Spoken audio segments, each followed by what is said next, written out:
volver a Madrid. Mientras Espaventa lo sustituía en el Principal Palace de Barcelona, Gardel actuó entre el 5 y el 29 de diciembre de 1927 en el Teatro Romea de Madrid. Allí se encontró con sus amigos Edmundo Guibur y Francisco Canaro, al que Gardel apodaba Cana, en lugar de Pirincho, lo que no debía causarle mucha gracia. Con ellos fue una noche a un restaurante de la Plaza del Herrador. En esa ocasión, Gardel iba acompañado por la Sasá, una cantante española de music hall, género permitido durante la dictadura de Primo de Rivera. En esa cena, Gardel le hizo probar a Cana el vino tinto Marqués de Riscal. Carlitos decidió recibir el año 1928 en el restaurante El Mesón Sevillano de Madrid, junto a los hermanos Rafael, Juan y Francisco Canaro, su esposa y los integrantes del trío formado por Agustín Irusta, Roberto Fugazot y Lucio de Mare, de gran éxito en España. Luego regresó a Barcelona, donde lo esperaban en los estudios de grabación para registrar nuevos discos junto a Barbieri y Ricardo. Non plus ultra. Al tiempo que actuaba en el Teatro Barcelona, del viernes 13 de enero al miércoles 1 de febrero de 1928, grabó una serie de canciones en los estudios catalanes de la Odeón. Entre ellas estaban los tangos Dandy, La borrachera del tango, Pato, todos ellos referidos a tipos que se dan dique, pero que son pura pinta o, como en Dandy, aún peor, confidentes de la cana. La más curiosa de las grabaciones barcelonesas fue, sin embargo, una de esas que no suelen pasarse en las recordaciones de Zorzal. Se trata de un tango especialmente dedicado a los españoles, La gloria del águila. Era un homenaje a los aviadores del Plus Ultra, el hidroavión que del 22 de enero al 10 de febrero de 1926 había hecho un raid, con varias escalas desde el Palos de la Frontera hasta Buenos Aires. La letra, de Enrique Nieto de Molina, periodista español nacido en Filipinas y radicado en Buenos Aires en 1915, y la música del catalán Martín Montserrat Guilmat, homenajeaban, como era de suponer, a la tripulación integrada por Ramón Franco, Julio Ruiz de Alda, Juan Manuel Durán y el mecánico Pablo Rada. Carlitos, hincha del Barça. Ya desde su primera visita, Gardel había hecho muchos amigos en Barcelona. En su barra catalana había escritores, periodistas, personajes de la farándula y futbolistas. Entre estos se encontraba José Samitier, centrodelantero, como se decía entonces, y capitán del equipo de primera del Fútbol Club Barcelona, el delantero Luis Piera y el arquero internacional del Real Club Deportivo Español Ricardo Zamora, conocido como el Divino. El Barça, además de su tradicional apodo de Blaugrana, azulgrana, se estaba ganando por entonces el mote de culé, según recordaba Samitier.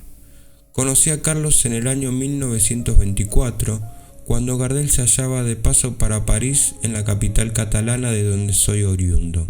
En pocos momentos se selló una amistad que considero definitiva. Gardel era la simpatía en persona, gran consuer. Quedamos encantados con su conversación animada en incontables noches en los cafés de la Rambla. El propio Gardel contaría, en un reportaje que le realizó la Gaceta Deportiva de Barcelona: el fútbol no me interesaba, no comenzó a gustarme hasta que vi jugar al Barcelona en esta ciudad para mí tan simpática y agradable. Por la sincera y leal amistad que me une a Samitier, seguí al Barça en su correría por varias ciudades durante el Campeonato de España, que para mí fue un verdadero viacrucis.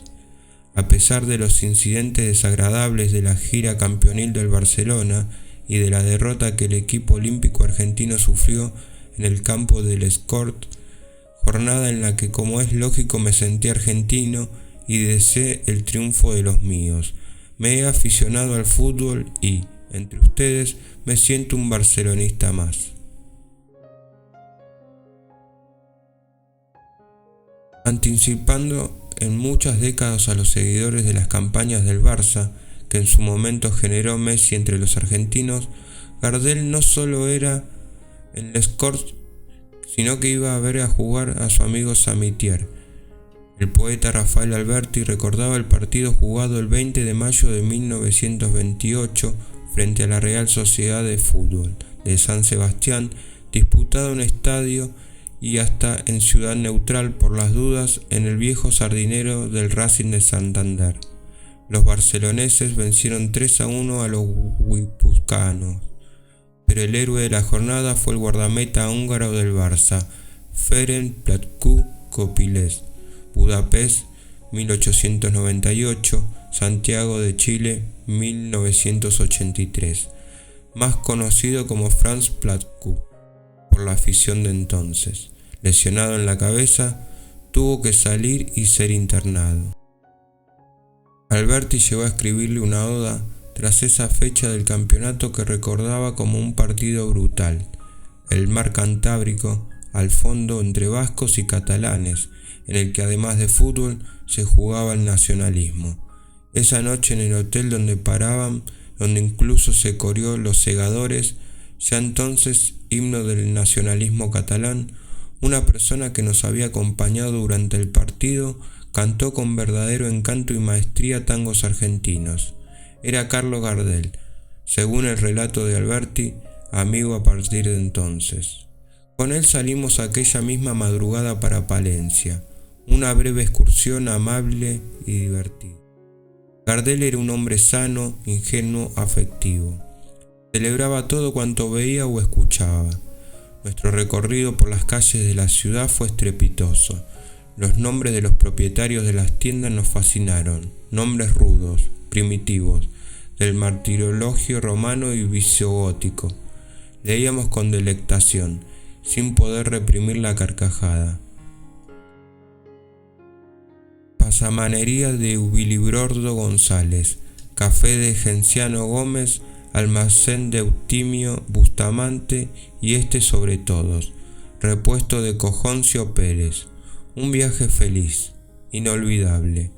Meses después, ya en Madrid, recibí una tarjeta de Gardel fechada en Buenos Aires. Me enviaba con un gran abrazo sus mejores recuerdos para Cojoncio Pérez.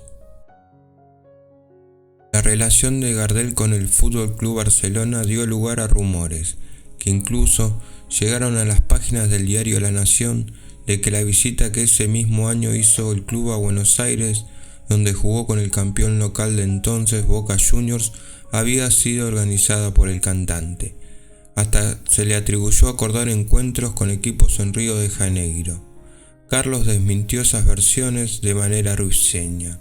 Yo, metido en negocios del fútbol cuando solo atiendo con gran dejadez a los míos, a los de mi carrera artística. Lo cierto es que en esa gira, como recordaba Samitier, eran unos años de delirio. Todo el mundo hablaba solamente del tango. Y qué embajador de vuestras danzas era Carlitos. Pero yo tenía que verlo en su tierra, cosa que había prometido. Y así fue. Cuando mi equipo realizó aquella inolvidable gira en 1998, Carlitos venía todas las tardes a charlar con nosotros en nuestro campamento de San Isidro. San Isidro estaba alojado el plantel por temor de los directivos a que si se hospedaban en un hotel del centro porteño pudiesen romper la disciplina saliendo a farrear de noche, una actitud que Gardel consideró un verdadero agravio a unos muchachos a los que he visto siempre observar una conducta intachable. Más allá de eso, esa gira del Barça fue muy magra en lo deportivo. Solo pudo ganarle a Boca y perdió con Independiente, la Liga Rosarina, la selección argentina y los montevideanos Peñarol y Nacional. Samitier, que jugó 13 temporadas en el Barça, en las que ganó 2 ligas, 6 Copas del Rey y 12 Copas de Cataluña y marcó 326 goles, tendría nuevos encuentros con Gardel en 1932, en París, donde fueron juntos a despuntar otro de sus berretines, el match del box entre el francés Marcel Thill y el español Ignacio Ara. Se dice que Carlitos le puso el sobrenombre de Mago del Balón, que era uno de sus apodos, junto con el de Hombre Langosta y el apócope Sami, título del tango escrito en su honor que cantó el Zorzal. De las playas argentinas, donde el tango es ilusión, tú mereces, bravo Sami, que te brinden la canción. Tú mereces que las notas de un tanguito de arrabal lloren penas por tu ausencia que quizá nos cause mal. Cuando el tango rezongando nos murmure Samitier, caballero que has dejado 1000 recuerdos por doquier, brindaremos nuestro aplauso por el mago del balón que vivir horas nos hizo de entusiasmo y emoción. Sami, capitán del Barcelona, con tu juego que emociona nos has hecho estremecer. Sami, portador de la nobleza, de tu tierra de grandeza, caballero Samitier. Además de posar como modelo para publicidades, algo ya habitual entonces entre los deportistas, y filmar algunas películas, Samitier era representante en España de la compañía automotriz estadounidense Grand Page, fundada en 1927 por la fusión de dos empresas más chicas y que de inmediato ganó prestigio con sus modelos equipados con motores de 6 y de 8 cilindros. Gardel le compró a Samitier a precio ventajoso un imponente Grand Page, modelo 1928 negro, que embarcaría en el Conte Rosso al regreso en el País Vasco. A comienzos de febrero de 1928, Gardel inició una gira por el País Vasco. Actuó en el Teatro Campos Elíseos de Bilbao entre el 8 y el 13 de febrero. Fueron 13 presentaciones en 6 días, fin de fiesta después de la proyección de películas mudas como Los Millones de Paulina. El 9 de febrero, el diario El Liberal de Bilbao publicaba con algo de sorna y mucha de mala entrada. Como nosotros no tenemos suficiente confianza con el famoso cantador de tangos, no lo llamaremos Carlitos, sino Carlos. Pues bien, Carlos debutó ayer en compañía de sus guitarristas y ante un numeroso público cantó esas canciones argentinas sentimentales y lánguidas, que reflejan siempre alguna desgracia de familia. Mucho nos hemos burlado los españoles del tinte sombrío y trágico del cante hondo, pero el caso es que, comparado con los tangos argentinos, el flamenco resulta más alegre que un gato en el tejado. Señores, cuántas penas y cuántas desventuras les pasan a los compadritos. Por lo visto, el Atlántico no es suficientemente grande para evitar que vuelen sobre sus aguas estas mariposas musicales. Carlos Gardel pone en sus canciones todo el sentimiento, toda la emoción y toda la melancolía que la literatura especial del tango requiere, y si no lloramos a moco tendido, fue por no dar un espectáculo en el teatro. De manera más favorable al músico, aunque no al cancionero criollo y porteño, el diario La Tarde opinaba: no sabemos si el estilo de Carlos Gardel al interpretar las tonadas de su país es el auténtico, el clásico, el popular. Lo que podemos afirmar es que el artista argentino pone su alma en cada canción, en cada estrofa, en cada verso, y que al compás de las guitarras, que siguen al ritmo del cantor, parece vibrar la pampa con toda su melancolía. Sus tangos, vidalitas, samba, etc. tienen emoción, se saborean. No obstante, lo lamentable de la letra de la mayor parte de ellas, no se puede negar que el cantor argentino alcanzó un señalado éxito, que irá acrecentando en sucesivas actuaciones. La Gaceta del Norte, en cambio, señalaba: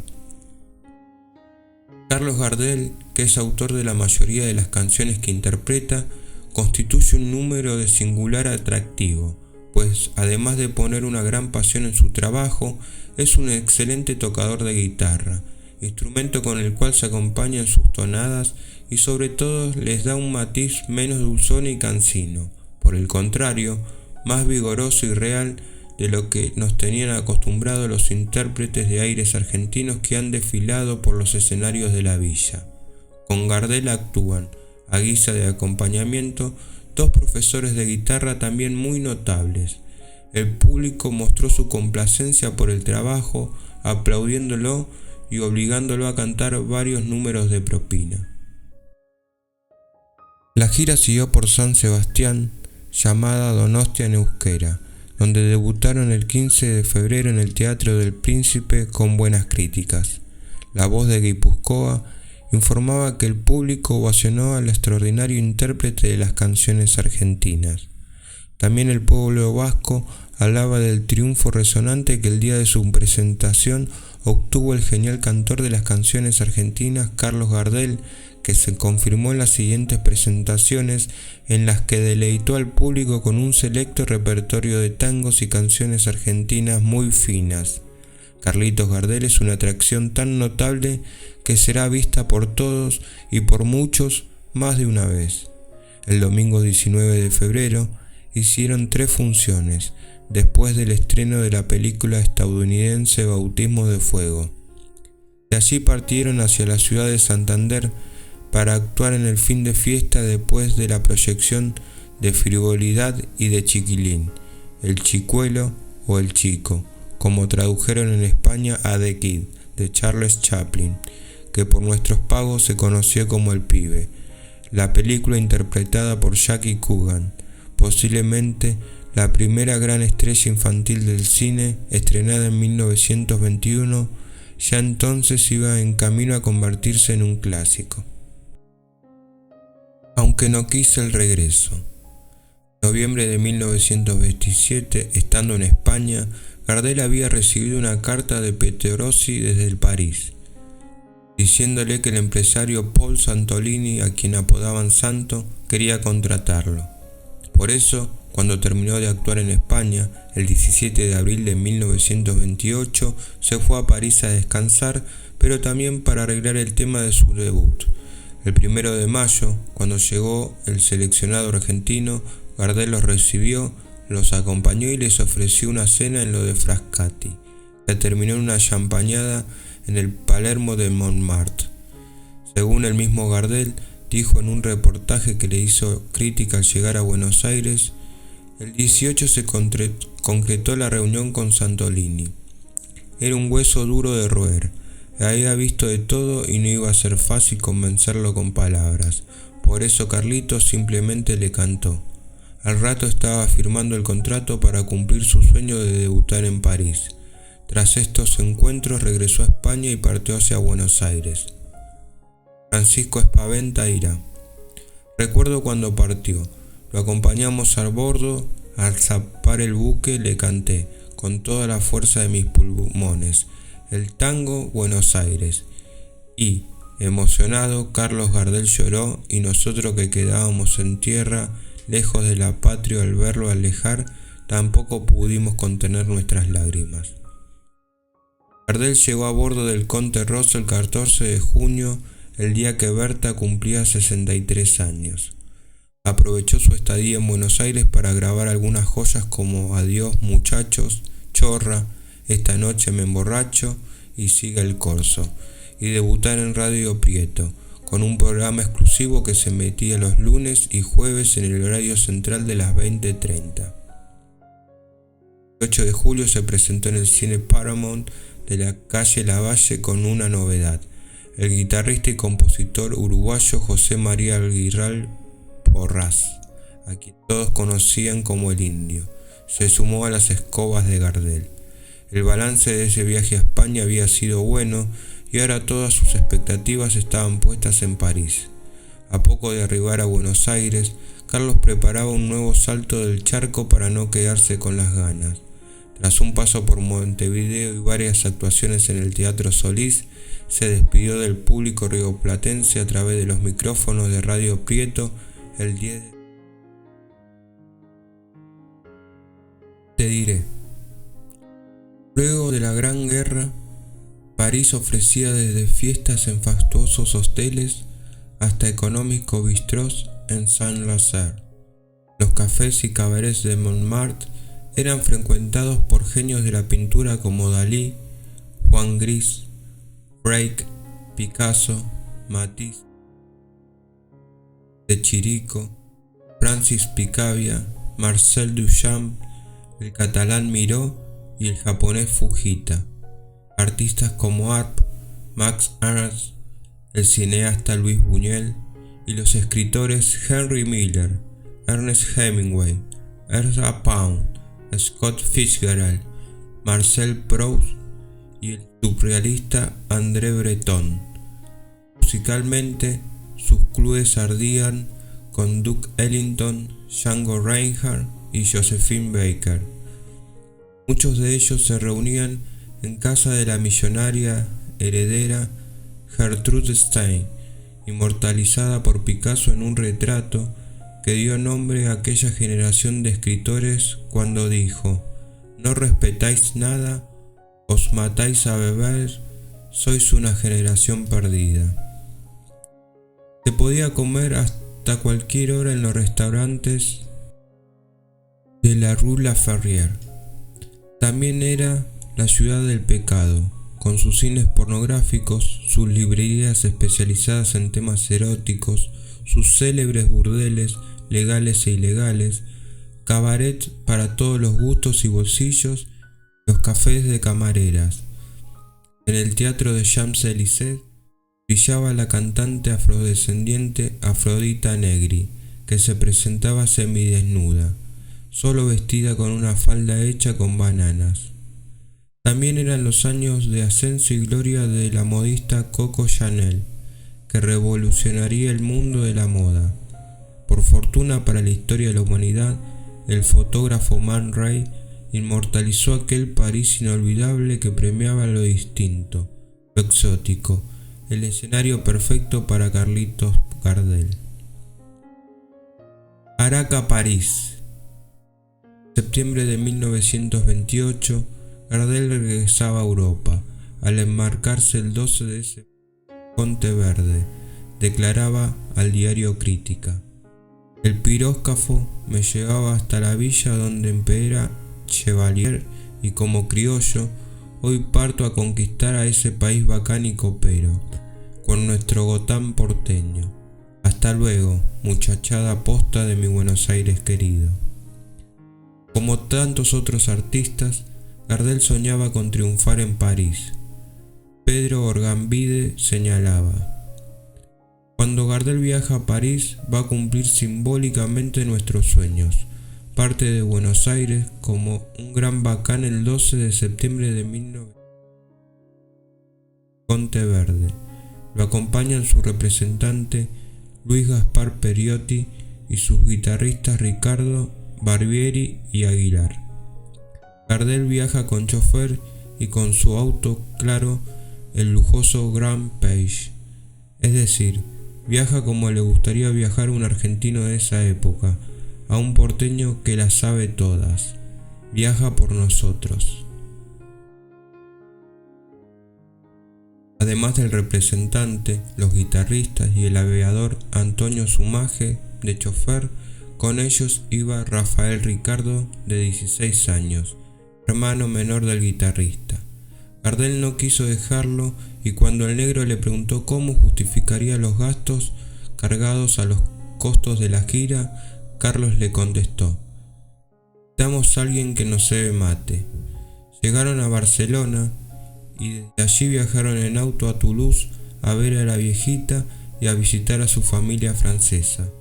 Una visita breve, la ansiedad por llegar a París era muy grande y hacia allá partió la comitiva. Triunfar en Francia era desde luego la cima de la consagración. El tango había llegado allí por la puerta de Marsella, de donde también habían venido al Río de la Plata tantas expresiones para alimentar el léxico del lunfardo. Amén de los términos prostibularios, la fama del Pernod, licor característico de Marsella, se impondría en los tangos al punto de que cuando Enrique Santos Discépolo decidió ponerle una letra que se pudiera cantar en público a El Choclo de Villoldo. Nos obvió su mención, Caracan Funfa. se hizo al mar con tu bandera. Pernot mezcló París con Puente Alsina. Entre los compadritos Caracanfunfa era el baile del tango con corte y quien lo supiera hacer diestramente.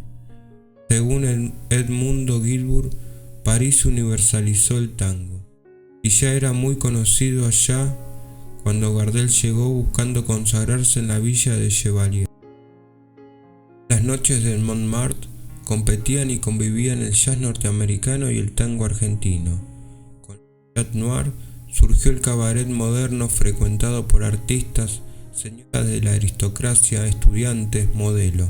Después de la Gran Guerra nacieron los dancing y music halls, donde el tango también ganó su espacio.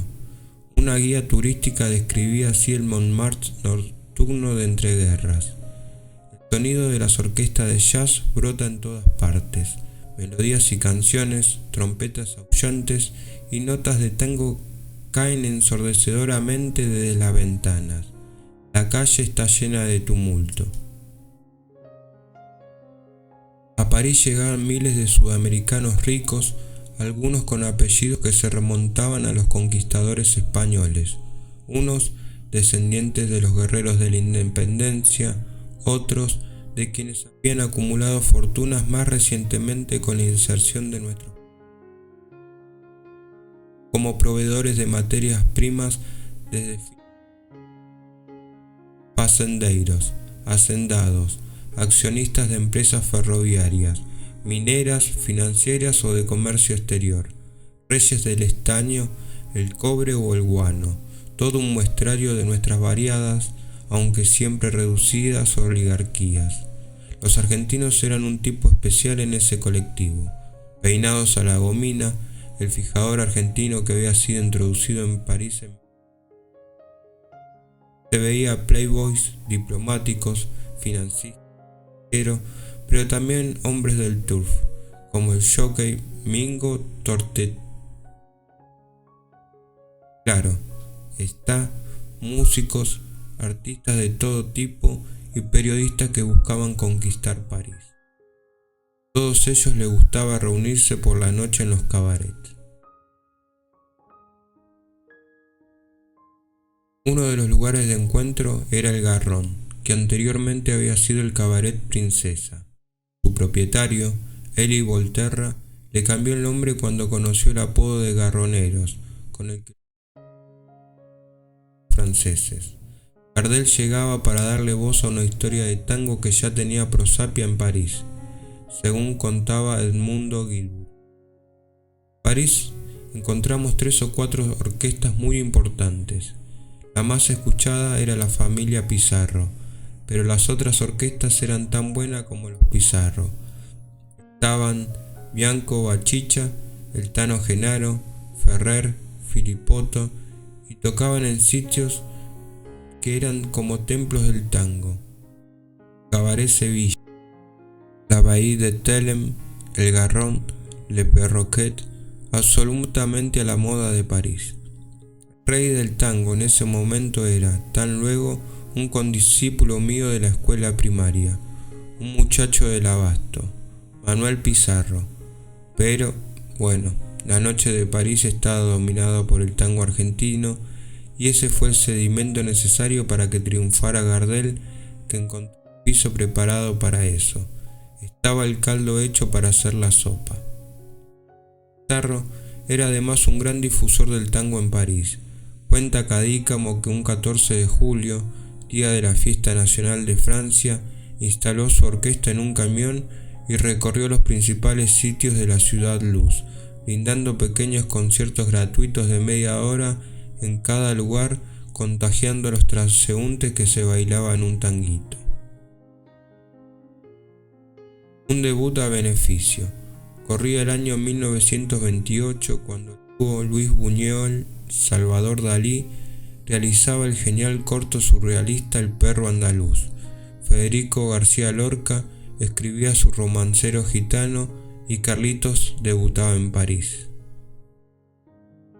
Fue el 30 de septiembre de 1928, Teatro Fémina, en pleno centro parisino, sobre el 90 de la avenida de Champs-Élysées, frente al Road Point, en una función a beneficio para socorrer a las víctimas del terrible huracán conocido como San Felipe II, que en Guadalupe, la isla caribeña en posesión de los franceses, dejó a su paso unos 1.200 muertos y poblaciones arrasadas.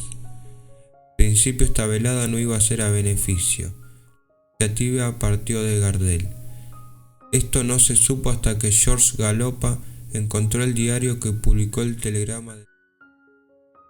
La butaca costaba 200, el palco 1.000 francos, toda una fortuna. Su maje no podía creer cómo los recibieron. Al bajar del coche y ante nuestra sorpresa, la guardia municipal formada ante el teatro rindió honores a Gardel. Sus acompañantes y yo nos abatatamos, pero Carlitos, como siempre, no perdió su presencia de ánimo y, antes de pasar muy derecho ante los guardias, me dijo, refiriéndose a su guitarra: «Cárgate de traerme la escoba, ¿querés?». Santolini se había encargado de colocar grandes anuncios en la prensa parisina donde Gardel era presentado como la famosa estrella sudamericana, el creador de todos los tangos de moda. Luis Esteban Mandarino, conocido como Luis Mandarino, cantor, compositor y guitarrista argentino que actuaba en París, recordaba: «La sorpresa más grande fue al salir Gardel. Después de cantar varias canciones, se oyeron millares de voces gritando: ¡Bravo, Carlitos!».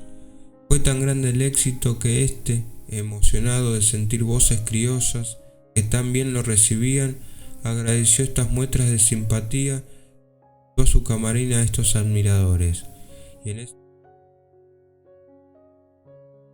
ocasión, señor Echagüe, quien después de felicitarlo, le dio la noticia de que había telegrafiado a Buenos Aires, dando a conocer su gran debut triunfal. En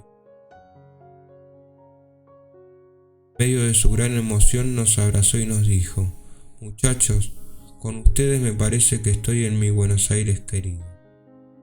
El aviador Sumaje también mencionaba el suceso. A Carlitos recién le tocó salir a escena a las 2 de la mañana, porque el programa era extenso, pero, sin embargo, nadie se había movido de su asiento cuando apareció, porque constituía la atracción principal. Los aplausos fueron delirantes y el éxito enorme.